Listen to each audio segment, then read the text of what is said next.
Francesca from Under the Covers. Welcome back to the channel, and today I am going to be sharing with you guys my favorite books of 2019. So grab yourself some coffee, some tea, something to drink, and let's get started. So I'm going to be doing this in two parts. The first one is the categories that we normally do every year on the blog and pick things for those, and then I'm going to be telling you guys my favorite book of each month of the year. First category is Best New Release, and for that I picked What the Wind Knows by Amy Harmon. I absolutely love this book. This is technically a historical fiction novel. It does have a heavy theme of romance in it, but this is basically a time travel romance, and I can't tell you how much I adored it. I think if you're a fan of Amy Harmon, you need to read it. If you love historical fiction, you need to read it. If you love Outlander and time travel romance, you need to read it. Basically, you just need to read it, and if you have not read Amy Harmon, you will fall in love with her lyrical prose and just all the little details that she puts in throughout the story. It really made this an even better experience. I completely adored it, and I can't wait for every time she releases a new book. I did read all her new releases in the year of 2019, and this was definitely my favorite, so couldn't pass it up. You must put it on your list. For Best New to Me, I'm going with The Leopard Prince by Elizabeth Hoyt. This is book 2 in the Princess trilogy. It's a historical romance, and I picked this up because of Romance Happily, and it was also one of my goals for this year to finish this trilogy, and I absolutely loved it. It's one of my favorite books that I read for Romance Happily. It is a romance where there is a class disparity between the hero and the heroine. In this one, our heroine is a very wealthy single woman, and she is the employer of the hero, who is her land manager. There is something really special about this series. I've loved every single book that I've read in this series. There's very different type of characters, very unconventional characters, and I adore Elizabeth Hoyt's writing, so this was definitely a joy to read. The next one is Best New Series, and for that I'm going with the Consortium Rebellion series. It's a sci-fi, space opera, romance kind of series, and the first book is Polaris Rising. I really loved this book.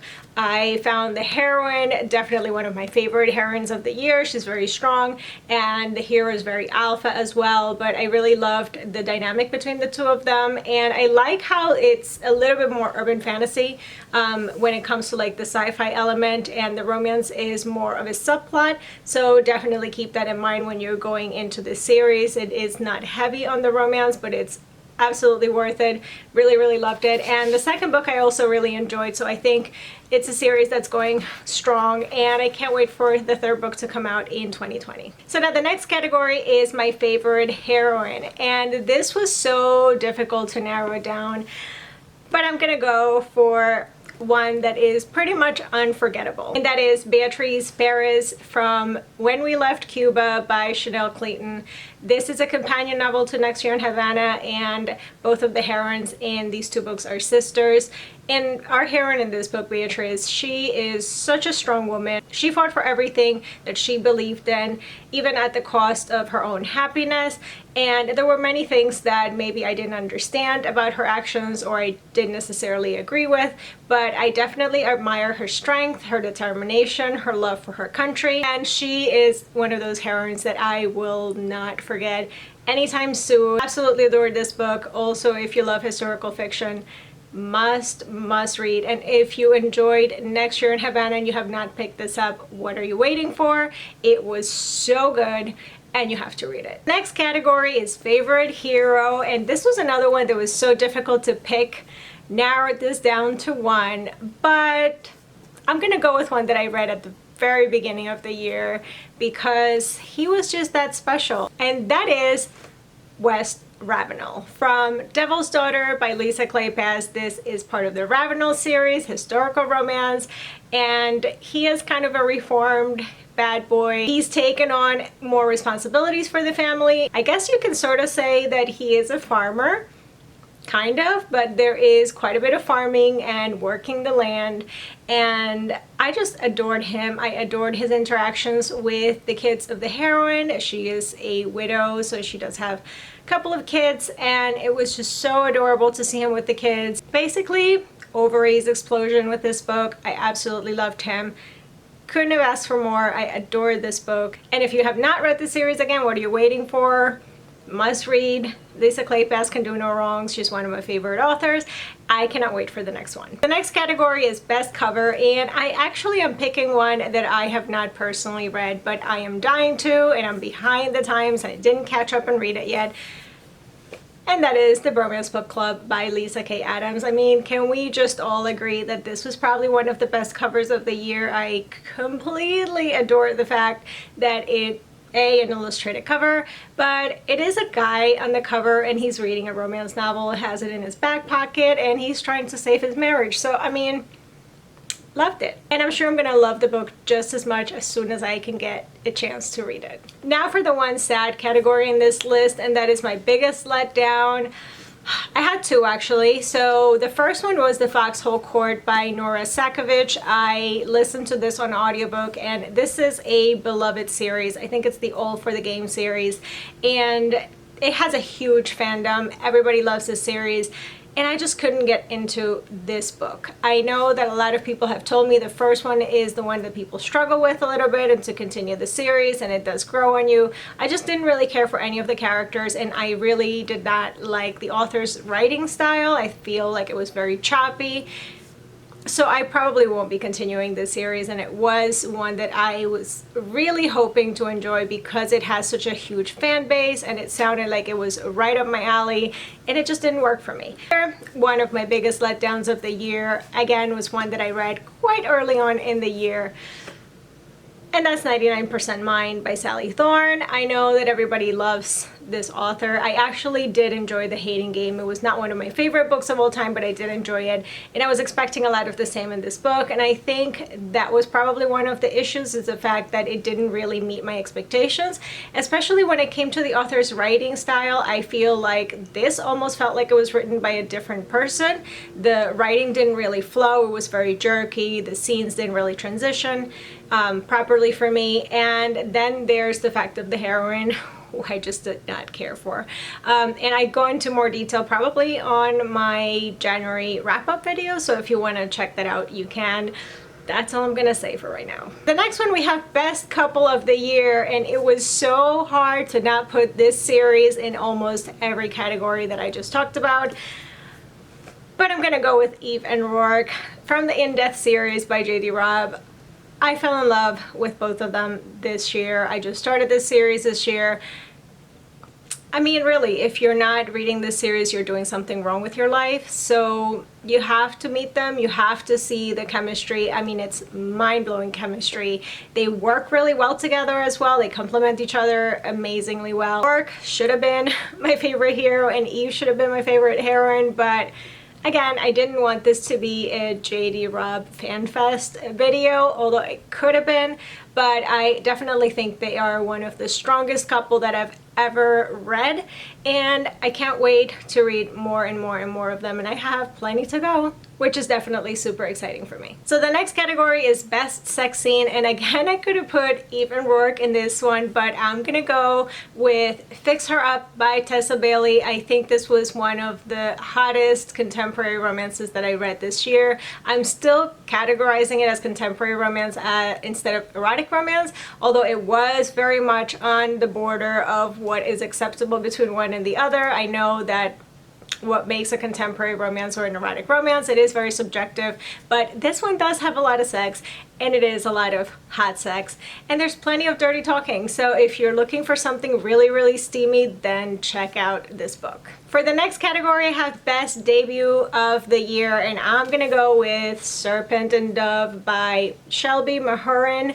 I love this book. I thank Stephanie from Ideal Inspire Reviews for putting this on my radar, because I wasn't even aware that this was coming out, and I absolutely loved it. It's a witchy kind of book. The heroine is a witch. It is an enemies to lovers. It is new adult. I loved the romance in it. I loved the world and the paranormal aspects of this story, and I think that Shelby Mahurin did a wonderful job. I think it's a great debut novel. It's left me really interested to see what happens next with this world and with the characters, and it was one of those that I definitely had to continue reading, had to keep turning the pages. I think that's pretty impressive for a debut novel, so it's definitely taking the top spot for that category for me. And the last category that I have before I start my favorites of each month is Author of the Year. If you have not guessed it by now, you haven't been paying attention. It is going to be J.D. Robb, or aka Nora Roberts. I did read also one Nora Roberts title this year, although I definitely enjoyed the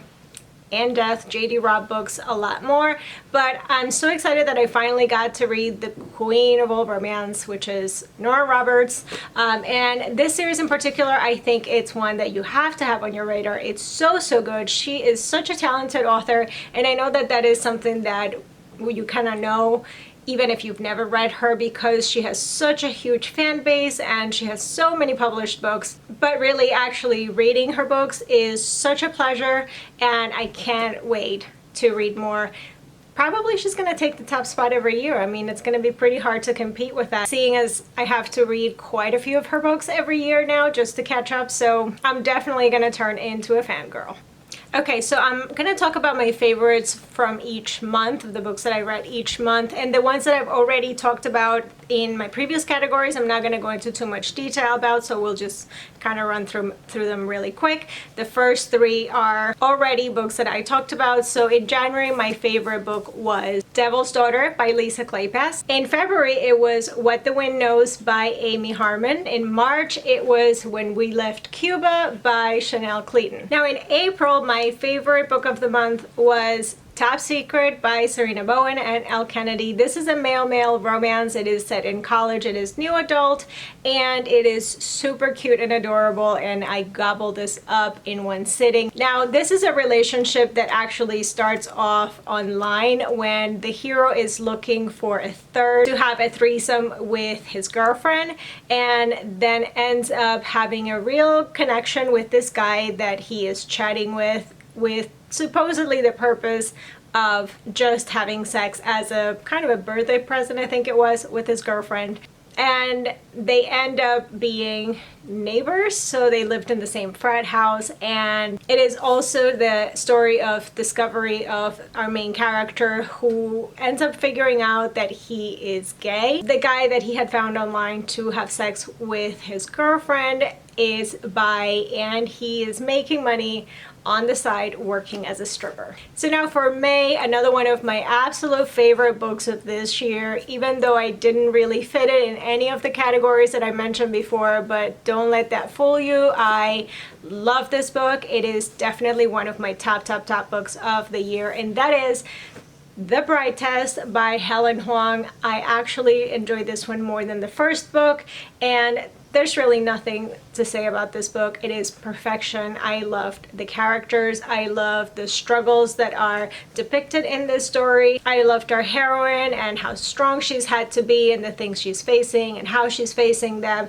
and how she is with our hero, how she navigates understanding him, what he needs, and how she can be there for him, how she can help him, how she can make him feel cared for. The connection between them was absolutely amazing. I loved everything about this book, and it is one of the best books I read this year. For June, I'm going with something a little more lighthearted, and it was Getting Played by Emma Chase. This is just a really fun romantic comedy. It is starting off from a one-night stand, and then the heroine gets pregnant. She has no idea who the guy she had a one-night stand with was. She thought he was just a drummer at a band, and it turns out when the school starts off, because she is already a single mother, when school starts off and her son is starting in this new school, the guy turns out to be his teacher, and she has to tell him that she is pregnant with his baby, and then through the book they're going through that pregnancy. I loved everything about this book. It was so much fun to read, and if you're looking for just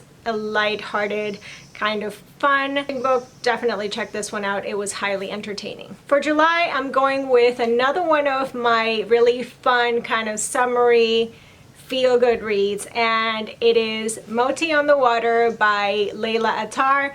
I adored this book. It is about an Indian family. Our heroine's cousin is getting married, and she's actually getting married to a Greek boy, and the two families have to go on this cruise of Greece on a private yacht leading up to the wedding. And there's a lot of superstition and natal charts and astrology that is pointing our heroine in the direction of a particular man that she should be with, and that should be her one true love, and that turns out to be the best man of the wedding. But really the connection that she cannot deny that she has is with the chef of the boat, who's this really adorable, sweet, endearing guy, Greek guy.